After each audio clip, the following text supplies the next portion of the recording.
peut-être vous surprendre, mais c'est pas mon intérêt pour le roman policier québécois qui est à la base du projet. C'est que j'ai fait une maîtrise à l'Université de Montréal et le sujet de ma maîtrise, c'était une recherche bibliographique sur les études sur le fantastique. Bon. Et le cours de méthodologie dans lequel s'inscrivait ce projet de thèse était basé sur une recherche bibliographique que j'avais jamais fait avant.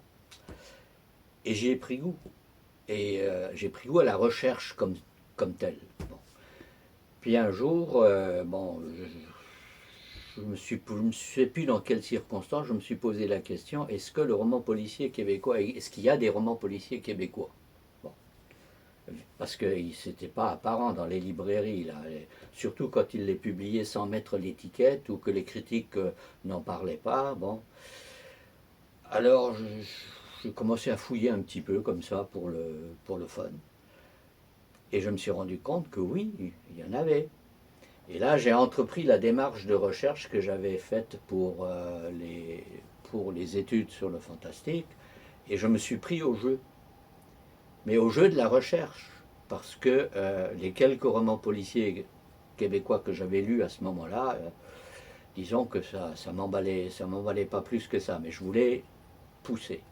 Et peu à peu, ben, j'ai fait des découvertes. Je suis tombé sur des romans qui étaient plus intéressants ou carrément intéressants. Et là, je me suis dit, ben, tiens, ça ferait, vu le matériel qui s'accumulait, ça pourrait faire un bouquin. Alors, et comme Jean est très intéressé par tout ce qui est québécois, puis qu'ils avaient déjà une démarche semblable pour la science-fiction et le fantastique, quand je lui ai parlé du projet, il a sauté là-dedans à pieds joints, il m'a dit fonce. Et du coup, il y avait la motivation, c'est-à-dire qu'en sachant qu'il y a déjà un éditeur prêt à avoir votre manuscrit, hein, ça enlève du stress, disons. Et c'est comme ça que, peu à peu, j'ai accumulé assez de matériel pour faire le premier volume. Et quand le premier volume a paru, j'exagère pas, ça a été une petite bombe. C'est-à-dire que j'ai eu droit aux premières pages des cahiers culturels de la presse, du Devoir, etc., tout simplement parce que les journalistes eux-mêmes découvraient que le polar québécois existait. C'était aussi bête que ça. Ils se sont déplacés au cégep, les photographes sont venus ici, enfin, j'en revenais pas. Et du coup, au journal La Presse, ils avaient un critique de polar qui a pris sa retraite. Alors là, ils sont venus me voir et ça vous intéresserait pas de.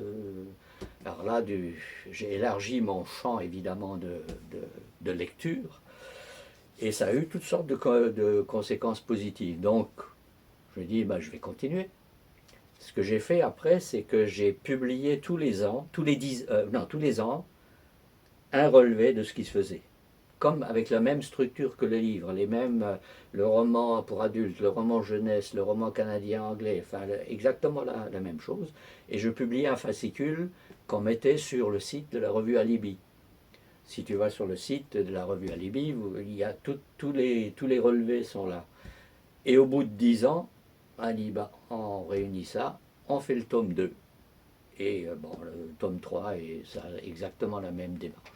Alors là, le tome 3 va paraître. 10 ans à mon âge, 10 ans que c'est un point d'interrogation.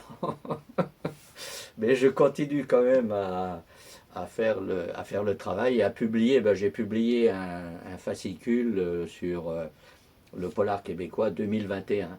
Parce qu'en 2020, à cause de la pandémie, il n'y a pas eu grand-chose. Hein. Il y a eu quelques titres, mais pas. Et ces quelques titres, ils paraissent dans le volume 3 qui paraît bientôt. Là. Alors c'est un peu ça la démarche. Au départ, c'est vraiment un hasard et c'est vraiment lié à cette espèce de passion bizarre que j'ai pour la bibliographie. Compiler des listes de livres, il y en a qui trouvent ça complètement rigolo. Moi, ça me passionne.